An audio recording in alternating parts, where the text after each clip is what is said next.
How's it going? My name's Steven and we're here to talk about the GhostFire Standard 1.0 guitar pedal board.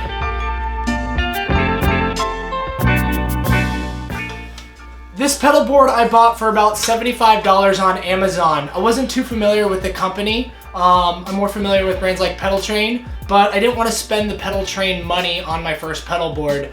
I figured this is something I can use, get familiar with, see if it's the right size that I'd like, and tinker with it, and if I needed to, I could upgrade in the future. But one thing I couldn't find was a lot of reviews on it on YouTube to see the quality of it, so I figured I'd make this video. This pedal board, from how I can tell, it's not perfect, but it's really, really good. And I've worked in quality control for manufacturing for over 6 years now, and I have no issues or no concerns that this pedal board is going to stand the test. The GhostFire Standard 1.0 is not perfect. It's really well built. The welds on the backside are super fat. They're going to be really strong for you. They're not going to... I don't see this pedal board as being weak when you step on it or having any structural integrity issues. There's a few tiny little things. You know, like I said, there's a couple tiny little rough spots on the finishes. They're on the edges on the inside of the cable ports. There's some little bit of roughness to that, but a small file would easily take that edge off if you wanted to. And then there's a tiny bit of gapping right here where the plates meet the frame that isn't exactly perfect, but none of that is going to cause the pedal board to perform any differently for you. So I'd say for $75, it's the quality of it totally meets expectations. You know, the feet are really nice rubberized feet, so it's not going to slide around on you, and it's just a really solid piece of metal. So I don't know, visually I think it looks great. Clean lines, a lot of surface space for your tape. I think it's great. Now it comes with a gig bag and some accessories. Alright, let's go over the accessories first.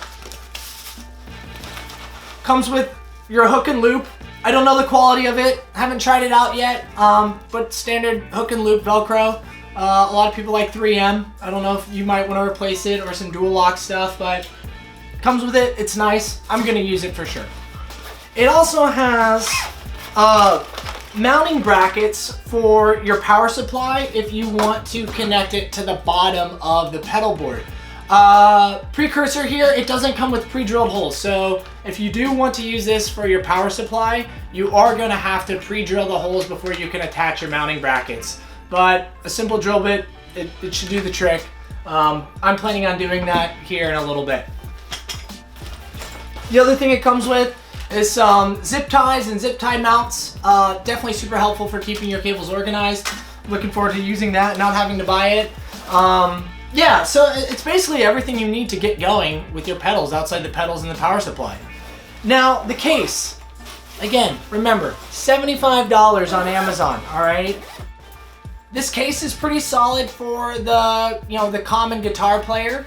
If I was a gigging player and constantly traveling, throwing things in the back of a van or on an airplane, I would not use this case. I would upgrade to a flight case or some other form of carrying case. But for my purposes of going over to a friend's house to jam, tossing my pedals in the back of my car, this is going to be great, you know? So it's got a little bit of padding in it. It could definitely have a little bit more. It could use some stiffeners on the side, but at the end of the day, I paid $75 for this on Amazon, all right? The manufacturing on it's pretty clean. The stitch lines are straight. The fabric seems good quality. It's solid. It's good. So it does come with a shoulder strap, so you can turn this into a shoulder strap if you don't want to do the briefcase style of carrying it. It's got a attachment on the inside of the case, so you can strap your pedal board in, and it's got a pocket on the front, so you can put some more accessories on it. It's got a little, I'm not sure what this is for, maybe the back of a chair or something like that if you need to put your bag on something. I don't really know what this is, but it's there. So anyways, let's go over the pros and cons of this pedal board. Pros: $75. Pros, it's well built and solid.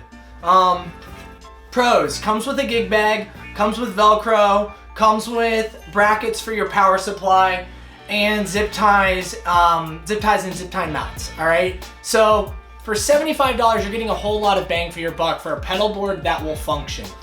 Cons, the case is not something you're gonna wanna use on a regular basis if you're a traveling musician and often having to do this, outside of just going over to a friend's house or gigging at like your church or something like that. If you have to do any major transportation, you need to upgrade that. Cons, a little bit of roughness around the edges, all right? It's not perfect, but it's close. But honestly, other than that, it's a $75 pedal board. If you were to get something like this from Pedal Train, it would easily be $150, $200. So go check out GhostFire. This pedal board's pretty solid for the price. I would definitely recommend it for anyone who's wanting to build a pedal board. Yeah, it's really good. I hope you enjoyed the review. Leave a comment if you want to ask any more questions. I'll be more than happy to answer them for you. And maybe I'll do a review after I put all the pedals on it. Thanks for tuning in and have fun. Play some music.